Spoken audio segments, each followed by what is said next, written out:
illallah da nga maa dégg gi nga ma dégg mooy sucre salé bi nga boole xam nga Sénégal moom sucre salé la ñuy wax sucre na sucre kon comme yàlla dogal na ci ñaar yëpp la ñuy yëngu nga question ma ci ñaar yëpp day neex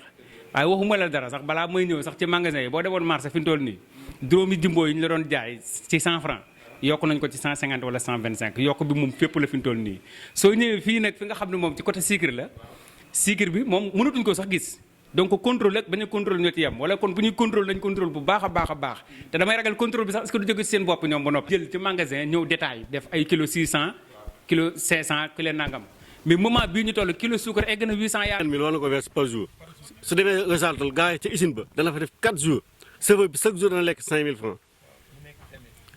ah chaque jour 5000 francs lay lekk par jour serveur bi boole 150 000 yi wàllu verse par jour su sa léegi su fa defee 4 jours sa camion suukar ñëw su ñëwee du ci teg dara léegi loolu moo tax suukar see dégg na waaw déedéet ñun moom man lu ma jëndee loolu laay jaayee waaw boobu biti moo xaw ma ci dara wax dëgg yàlla waaw jërëjëf merci. turu la si góor si laa jëndee waaw noonu la doomee daal.